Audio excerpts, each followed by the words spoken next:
로마서의 아주 중요한 것은 복음이 무엇인지, 복음의 핵심이 무엇인지를 논리적으로 가르쳐 주신 말씀이 로마서입니다. 특별히 로마서는 복음뿐만이 아니라 기독교가 무엇인지, 예수님의 어떤 분인지를 모르는 사람들에게 전하는 게 로마서입니다.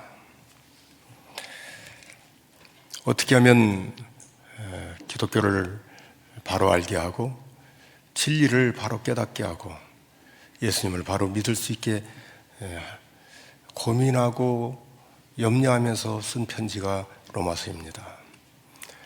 복음서는 예를 들어서 마태복음 같은 경우는 시작부터가 이렇게 시작합니다. 아브라함과 다윗의 자손 예수 그리스도라. 이방인들은 몰라요. 아브라함이 누군지 다윗이 누군지를 모릅니다. 그러나 유대인들은 압니다.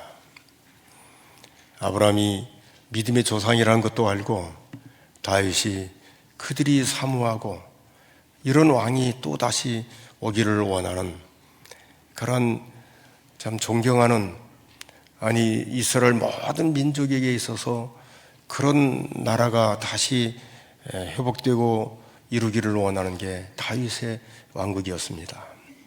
이렇게 마태복음 복음서는 이미 주님이 어떤 분인가를 아는 사람들에게 쓴 편지이지만 로마서는 주님을 모릅니다. 그렇기 때문에 로마서를 잘 이해하고 알게 되면 기독교가 무엇인가를 더 잘 알 수 있을 뿐만이 아니라 진리를 더 잘 알고 복음에 대해서 그리고 예수님에 대해서 쉽게 알 수 있다는 사실입니다. 단점은 논리적이기 때문에 좀 어렵지요.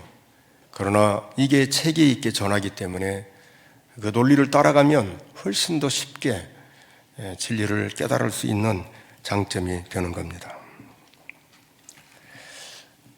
오늘 장로님 기도에도 있었지만 복음의 그 출발은 사람이 아니라 하나님입니다. 기독교의 출발 역시 사람이 아니라 하나님입니다.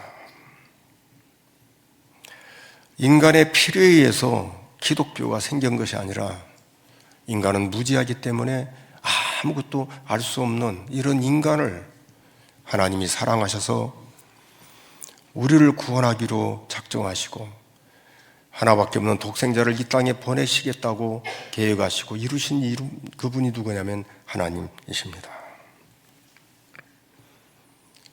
로마서는 크게 둘로 나누는데 1장부터 11장을 보면은 기독교가 뭔지, 복음이 뭔지, 진리에 대해서 가르쳐 주십니다. 그러면서 11장 마지막 절에 보면은 이분이 이런 분이구나 하고 감탄하는 그런 말씀으로 이 전반부를 끝내요. 그게 뭐냐면 하나님이 왕이라는 사실이에요. 하나님이 창조주라는 사실입니다. 로마서 11장 36절인데 우리 같이 한번 자막을 보면서 읽어보도록 하겠습니다. 이는 만물이 주에게서 나오고 주로 말미암고 주에게로 돌아가미라. 그에게 영광이 세세에 있을지어다. 아멘. 모든 만물이 주님으로부터 나오고 주님에 의해서 이루어지고 그리고 결국은 주님께로 돌아간다고 말씀해 주십니다. 인생의 살 길이 어디에 있는가를 가르쳐 주시고 모든 만물이 누구에게 향해야 되는가를 가르쳐 주시는 말씀입니다. 그분이 누구냐면 하나님이십니다. 왜 그래요? 모든 만물을 창조하신 만물의 주인이시고 모든 만물을 주관하시는 하나님이시고 왕이시기 때문입니다. 신앙은 그 출발점이 다른 거요. 하나님이냐 사람이냐. 신앙은 하나님으로부터 출발하는 겁니다. 가치관도 그렇고 추구하는 것도 그렇고 세상을 보는 관점도 어떤 관점이냐? 신앙은 하나님의 관점으로 보는 거라 이 말입니다. 바울 사도는 주님을 만나고 그가 고백한 게 나는 예수 그리스도의 종이라고 고백을 합니다. 그는 주님의 종이 되었다는 사실이 너무 자랑스러워요. 왜냐하면 하나님만이 구원자이시고 왕이시기 때문입니다. 그 주님께서 자기 자신을 사도로 부르시고 복음을 위하여 택해 주셨다고 고백을 합니다. 이 부분은 참 우리가 바울 사도만이 아니라 우리 예수 믿는 모든 성도들도 똑같은 그런 고백이에요. 어떻게 나 같은 죄인을 구원해 주시고 선택해 주시고 하나님의 사람으로 이렇게 만들어 주셨는가? 여러분, 이런 일은 하루아침에 된 게 결코 아닙니다. 다시 말해서 복음은 하루아침에 된 게 아니라 오래전부터 인간이 범죄한 이후로 선지자들을 통해서 성경에 이미 말씀해 주신 하나님의 그 따뜻한 사랑과 은혜가 깃들어져 있는 것이 바로 복음입니다. 성경의 핵심은 그의 아들, 하나님의 아들 예수 그리스도, 그분이 어떤 분인가 말해줍니다. 구약은 오실 예수님이시고 신약은 오신 예수님과 다시 오실 예수님에 대해서 말해줍니다. 바울 사도가 오늘 5절에 보면 이렇게 고백해요. 5절을 우리 한번 같이 읽어보겠습니다. 그로 말미암아 우리가 은혜와 사도의 직분을 받아 그의 이름을 위하여 모든 이방인 중에서 믿어 순종하게 하나니. 여기 보면 은혜와 그 다음에 사도의 직분을 받았다라고 말합니다. 은혜란 말은 은혜를 받았다 그런 뜻이에요. 사도의 직분을 받았다는 말은 사도직을 받았다 그런 뜻이라 이 말입니다. 사도의 뜻은 보냄을 받은 자라는 뜻이에요. 보냄을 받은 자, 누구에게? 우리 주님 예수 그리스도에게 보냄을 받은 자가 사도라는 그런 뜻입니다. 이 하나님께 누가 보냄을 받았냐면 사도라는데 자기가 그렇게 보냄을 받았다라고 말해줍니다. 아무도 예상할 수 없었어요. 예수 믿는 사람을 핍박해서 나중에 그가 고백하기를 나는 죄인 중에 교수라고 말할 만큼 주님을 향해서 도전장을 내고 그리고 교회를 향해서 박해하고 핍박한 사람이 누구냐면 바울 사도입니다. 그런데 바울로 하여금 인생의 대반전을 일으키게 한 분이 누구냐면 예수 그리스도라는 사실이에요. 다메섹 도상에서 그 어느 누구도 막을 수 없는 찬란한 빛이 바울 사도에게 향합니다. 그리고 그 주님께 무릎을 꿇게 하고 주님이 바울 사도를 만나 주십니다. 바울은 자기가 하나님의 종이 되고 사도직이 너무 고맙고 감사한 거예요. 은혜로운 거예요. 왜냐하면 어떻게 이런 포행자요 박해자고 죄인 중에 교수인데 이런 자기에게 찾아오셔서 선택해 주시고 이 사도의 직을 주셨단 말인가. 이건 우리도 마찬가지입니다. 어떻게 나 같은 죄인을 예수 믿게 하시고 하나님의 자녀로 삼아주셨는가. 똑같아요. 사도나 성도는 똑같이 복받은 사람입니다. 여러분, 이 바울 사도가 고백한 게 뭔 줄 아세요? 사도행전 20장 24절에 보면 이렇게 고백하는데 우리 자막을 보면서 우리 한번 같이 한번 읽어보겠습니다. 내가 달려갈 길과 주 예수께 받은 사명 곧 하나님의 은혜의 복음을 증언하는 일을 마치려 하면은 나의 생명조차 조금도 귀한 것으로 여기지 아니하노라. 아멘. 생명과 비교할 수 없다는 거예요. 무엇이? 자기가 하나님께 받은 사명 복음 전하는 이 일은 목숨보다 더 귀하다고 그렇게 고백합니다. 왜 그래요? 복음만이 영원히 살게 하기 때문입니다. 여기서 그치지를 않아요. 내가 만약에 복음을 전하지 않으면 내게 화가 된다고 말합니다. 나는 이걸 부득불한다고 말해요. 안 하면 안 된다는 거예요. 안 하면 화가 된다는 거예요. 그만큼 복음이 얼마나 중요한가를, 사람에게 이 복음 전하는 게 얼마나 중요한가를 바울 사도가 말하고 있는 거예요. 왜 그래요? 내가 그 복음 예수 그리스도로 구원받았기 때문입니다. 고린도전서 9장 16절에 보면 자랑하지 않은 이유가 거기에 있고, 부득불 복음을 전하는 이유가 거기에 있고, 안전하면 화가 된다는 것을 이렇게 고백합니다. 우리 같이 한번 읽어보겠습니다. 내가 복음을 전할지라도 자랑할 것이 없으면 내가 부득불할 일이라. 만일 복음을 전하지 않으면 내게 화가 있을 것이로다. 아멘. 여러분, 예수를 잘 믿다가 잘 안 믿으면 여러분 어때요? 여러분의 이 신앙 양심이 그래 참 좋다 그렇게 말합니까? 아니면 불안하고 이건 아니라고 하면서 내 심장을 두드리고 그러면서 나로 하여금 그 자리에 있지 못하게 만듭니까? 예수를 믿으면 우리의 신앙 양심이 가만히 있지를 않아요. 바울 사도가 똑같아요. 복음을 전하지 않으면 내게 오히려 화가 된다. 왜요? 복음을 전해야만이 사람을 살리기 때문이라 이 말이에요. 에베소 4장 17절에서 19절에 보면 이렇게 말해 주는데 우리 한번 같이 한번 읽어보겠습니다. 그러므로 내가 이것을 말하며 주 안에서 증언하노니 이제부터 너희는 이방인이 그 마음에 험한 것으로 행함같이 행하지 말라. 그들의 총명이 어두워지고 그들 가운데 있는 무지함과 그의 마음이 굳어짐으로 말미암아 하나님의 생명에서 떠나 있도다. 그들이 감각 없는 자가 되어 자신을 방탕에 방임하여 모든 더러운 것을 욕심으로 행하되. 무슨 말이에요? 하나님을 아는 총명이 어두워져서 인간 범주 안에서 살아가고 있기 때문에 결국은 인생이 가는 길로 이렇게 파도처럼 밀려가서 가는 거라 이 말입니다. 그러나 예수를 믿으면 달라집니다. 주인이 내가 아니라 하나님이십니다. 하나님이 추구하는 데 맞춰요.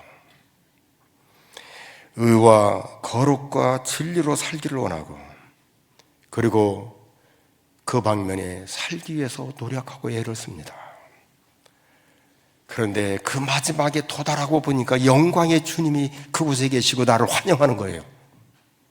이게 달라요. 예수를 믿으면 믿을수록, 주님을 섬기면 섬길수록, 진리를 알면 알수록, 처음엔 어려운 것 같은데 깨달으면 깨달을수록 그 영광의 세계가 더 가깝고 그 나라가 그 나라를 사모하게 되고 빨리 가고 싶은 열망이 생기고, 신앙이 좋으면 좋을수록 인생이 황홀하고 아름답다는 사실입니다. 왜 그래요? 그분이 영광의 세계에서 나를 기다리고 계시고 살아서 역사하시기 때문입니다. 예수를 믿으면 인생을 함부로 살 수 없는 이유가 바로 여기에 있습니다. 계속 연결해서 얘기하는 거예요. 학생이 공부할 시간이 20시간이라고 생각해 보십시오. 그런데 오락실에 가서 10시간을 보냅니다. 그러면 철들어서 공부를 열심히 하려고 해도 몇 시간밖에 안 남았죠? 10시간밖에 안 남은 거예요. 인생이 그런 거예요. 어떤 사람은 70년, 어떤 사람은 80년, 어떤 사람은 90년, 어떤 사람은 100년, 어떤 사람은 120년. 그런데 주님 없이 열심히 살았더니 70년 살았어요. 근데 주님 만나고 보니까 이게 아니에요. 돌이켜보니까 시간이 없는 거예요. 세상 방식과 풍습을 따라서 내가 살아왔다가 어느 날 이게 아니라고 주님 만나는 순간 딱 보니까 이게 아닌 거예요. 여러분, 성도가 어떤 사람이냐면 하나님께 부름받은 사람이 성도입니다. 6절 보십시오. 6절에 보면 성도에 대해서 말해줍니다. 우리 6절을 같이 한번 읽어보겠습니다. 너희도 그들 중에서 예수 그리스도의 것으로 부르심을 받은 자니라. 너희도, 이 말은 사도와 똑같이 그런 뜻이에요. 안 믿는 사람들 세계 속에서 있다가, 불신 세계 속에 있다가 바울 사도가 부름받은 것처럼 우리도 마찬가지입니다. 하나님께 부름받은 사람들이라고 말해줍니다. 하나님께 부름받았다는 말은 내 소유권이 내게 있는 게 아니라 하나님께 있음을 말해줍니다. 신자의 주인은 하나님이십니다. 내 인생의 주인은 누구냐면 내가 아니라 나를 구원해 주시고 생명을 주신 예수 그리스도이십니다. 여러분, 그분을 믿습니까? 그렇기 때문에 헛된 걸 할 수가 없어요. 쓸데없는 데 전화하고 돌아다니고 만나고 그럴 시간이 없는 거라 이 말이죠. 가장 중요한 게 뭔 줄 아세요? 정말 내가 주님이 나의 소유권이라면 주님이 기뻐하고 주님이 원하는 삶을 살기 위해서 노력하고 애를 쓰고 거기에 맞추는 거라 이 말이죠. 거기에 핵심이 뭐냐면 세월을 아끼라고 말해줍니다. 이게 에베소 5장 15절에서 21절인데 우리 한번 같이 한번 읽어보겠습니다. 그런즉 너희가 어떻게 행할지를 자세히 주의하여 지혜 없는 자같이 하지 말고 오직 지혜 있는 자같이 하여 세월을 아끼라. 때가 악하니라. 그러므로 어리석은 자가 되지 말고 오직 주의 뜻이 무엇인가 이해하라. 술 취하지 말라. 이는 방탕한 것이니 오직 성령으로 충만함을 받으라. 시와 찬송과 신령한 노래들로 서로 화답하며 너희 마음으로 주께 노래하며 찬송하며 범사의 우리 주 예수 그리스도의 이름으로 항상 아버지 하나님께 감사하며 그리스도를 경외함으로 피차 복종하라. 아멘. 방금 전에도 말씀드렸어요. 토요일이면 여기 올라와서 한 바퀴 돌아보는데 또 한 주간이 지나갔다. 이 말은 이제 지나간 시간은 내 것이 아니라는 거예요. 매일매일 저로 제일 두렵게 하는 게 뭐냐면 시간이 지나고 나면 그건 결코 내 것이 못 된다는 것이 저로 하여금 자꾸 두렵게 만드는 거예요. 여러분은 어떻습니까? 지난 한 주간 어떻게 살았습니까? 누구를 만났으며 어디에 관심을 가졌습니까? 어떤 생각을 하고 사셨습니까? 신자, 예수 그리스도의 것으로 부름받은 사람이라고 말합니다. 주님께 소속된 사람이라는 거예요. 주님께 소속됐다는 말은 하나님의 것이고 하나님의 백성이라는 사실입니다. 사도나 예수 믿는 신자나 똑같이 하나님께 부름받은 사람입니다. 하나님은 신자들을 들어서 사용하시고 불신자를 버리는 게 아니라 신자는 신자도로 사용하시고 불신자는 불신자도로 사용하시는 분이 누구냐면 하나님이셔요. 제가 언제가 말씀드리죠. 중국 망한다고요. 인도도 망해요. 선교사들을 다 추방했어요. 교회를 불태웠다니까요. 중국은. 하나님을 거역한 나라치고 망하지 않는 나라는 아무도 없어요. 여러분, 역사를 한번 보십시오. 다 복음으로 역사가 이루어지는 거예요. 북이스라엘, 바알과 아세라를 섬기고 하나님을 떠나니까 아스르에 망하잖아요. 남유다, 똑같은 전체를 밟잖아요. 똑같이 바알과 아세라를 섬겨요. 그리고 하나님 떠나요. 바벨론 포로로 잡혀가잖아요. 바벨론 교만하죠. 어떻게 해요? 하루아침에 무너뜨리고 페르시아가 장악합니다. 페르시아 싸움 잘하죠. 막강하죠. 역사에 보면. 그런데 그 페르시아도 잘라요. 하나님께서 교만한 그들을 잘라버립니다. 그리고 사라지게 만들어요. 헬라가 등장합니다. 보십시오. 그들이 예수를 믿어요? 안 믿어요. 그런데 헬라를 들어서 언어를 통일시켜요. 불신자들을 통해 언어를 통일시켜요. 그리고 헬라가 로마에서 망해요.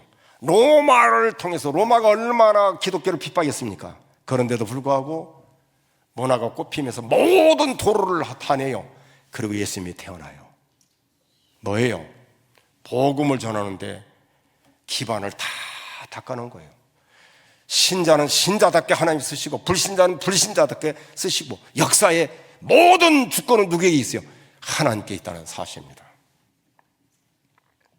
오늘날 신문에 거론되는 유명한 사람들이 참 많죠. 아니요. 진짜 주인공, 복받은 사람이 누구인가? 예수 믿는 신자입니다. 왜냐하면 역사의 운행자가 하나님이시고 그 하나님의 자녀들이 신자이기 때문입니다. 그 신자 예수 믿는 성도에게 7절에 이렇게 말입니다. 같이 한번 읽어보겠습니다.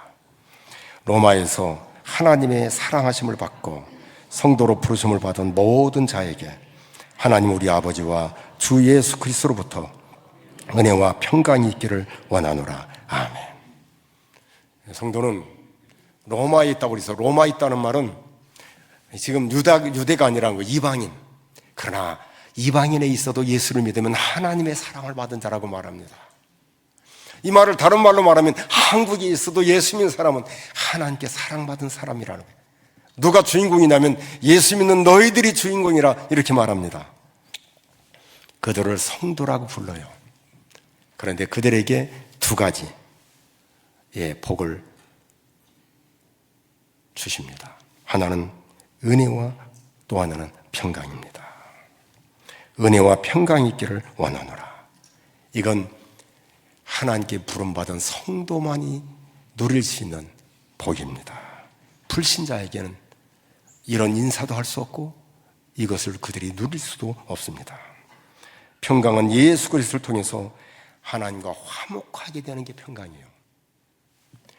원수된 하나님과 우리가, 죄로 말미암아 원수된 우리가 예수 그리스도로 하나가 되는 거, 화목하게 되는 게 평강이라 이 말입니다. 주님으로부터 우리가 하나님과 화목하게 된 것입니다. 원수됐어요. 죄로 말미암아. 그런데 예수님으로 우리가 하나님과 화목하게 됐다. 하나가 됐다. 이게 평강입니다. 은혜는 죽어야 될 인생인데 하나님께서 우리에게 값없이 살려주시고 선물로 우리에게 생명을 주신 것이에요. 이건 예수 믿는 성도만이 받을 수 있는 복이라 이 말입니다. 사랑하는 성도 여러분,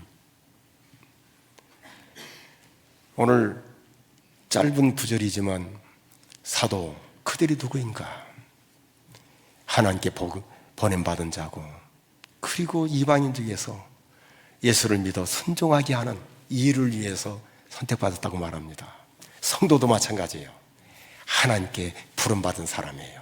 성도도 똑같아요. 안 믿는 사람들을 복음을 전해서 믿어 순종하게 하는 이 일을 사도도 하지만 우리도 똑같이 하는 사람인데, 놀라운 일은 모든 역사에 주관자가 하나님이시고 그분이 예수 믿는 신자를 들어서 하나님의 역사에 동참하게 하고 일하게 하신다는 사실이에요. 불신자는 불신자로 쓰신다는 사실이에요. 그 예수 믿는 신자, 성도요, 그들에게 주시는 게 뭔가? 은혜와 평강이라는 사실입니다. 우리 교회가 정말 나 같은 죄인을 구원해 주시고 선택해 주셔서 자녀 삼아 주셔서 복음 전하는 사도와 같이 복음 전하는 자로 나를 삼아 주신 그 은혜에 감사해서 그 은혜와 평강을 함께 공유하면서 예수 그리스도의 증인으로 사는 저와 여러분들이 되기를 바랍니다.